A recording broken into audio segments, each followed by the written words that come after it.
Assalamualaikum warahmatullahi wabarakatuh. Alhamdulillah wassalatu wassalamu ala rasulillah. Sahabat Mahir Iqra yang dimuliakan Allah, mudah-mudahan kita semua senantiasa berada dalam lindungan dan rahmat Allah Subhanahu wa taala. Salah satu metode pembelajaran Al-Qur'an yang sampai saat ini masih mendapatkan tempat di hati masyarakat dan menyebar begitu merata adalah metode Iqra. Bukan tanpa sebab kenapa metode Iqra begitu bertahan setelah lebih kurang 35 tahun semenjak dikenalkan kepada masyarakat oleh Kiai Haji As'ad Humam pada tahun 1988 sampai saat ini. Metode yang satu ini tetap terpakai dan sangat mudah untuk didapatkan.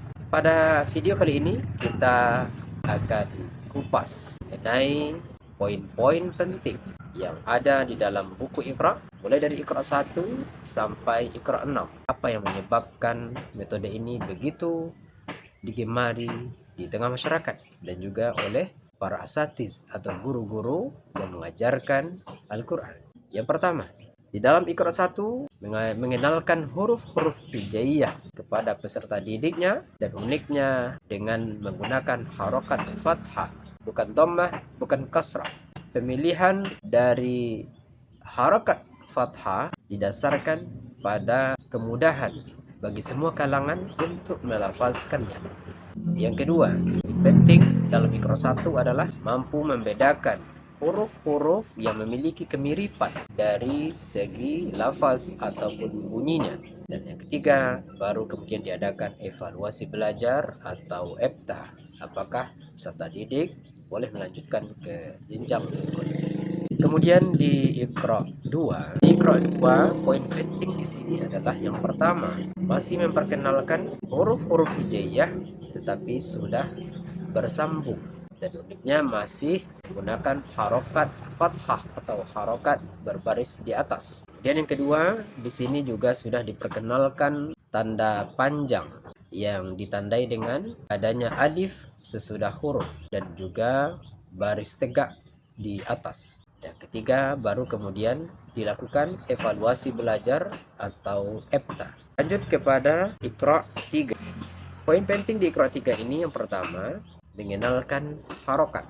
Harokat yang dikenalkan adalah lanjutan dari Iqra 1 dan 2, yaitu harokat kasrah atau baris di bawah dan harokat dhammah baris di depan. Poin yang kedua, di Iqra 3 mengenalkan tanda panjang berupa ya mati, kemudian baris tegak di bawah, waw mati, dan tanda dhammah terbalik. Baru kemudian evaluasi belajar. Jika peserta didik mampu menguasai sampai Iqra 3 ini, maka peserta didik sudah paham tentang bacaan mana yang panjang dan mana yang pendek.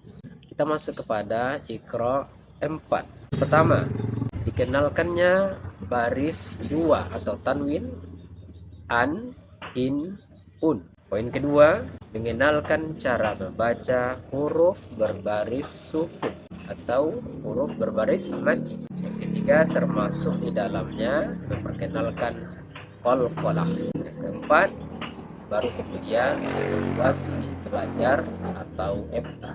Selanjutnya kita masuk Iqra 5. Apa poin penting dari Iqra 5? Pertama, mengenalkan cara berhenti atau mematikan huruf di akhir.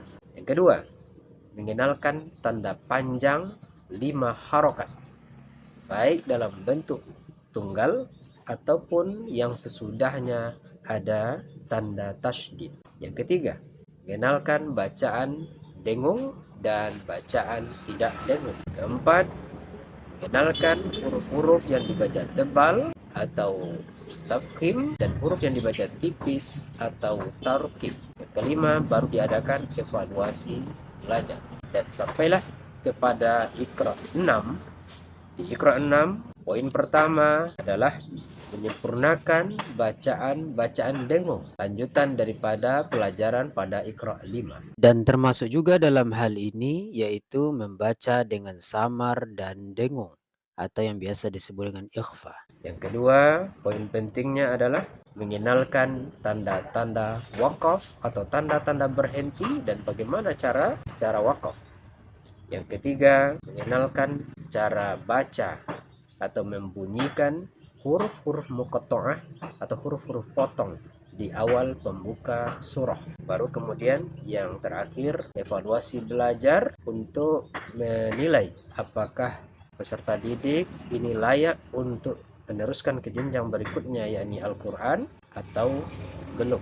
Jadi setelah memahami poin-poin penting di Iqra 1 sampai Iqra 6 ini, diharapkan kepada peserta didik ataupun bagi guru-guru agar kiranya menjadikannya sebagai acuan untuk memudahkan kita memetakan apa saja yang akan kita ajarkan kepada anak didik. Demikian, mudah-mudahan bermanfaat. Wassalamualaikum warahmatullahi wabarakatuh.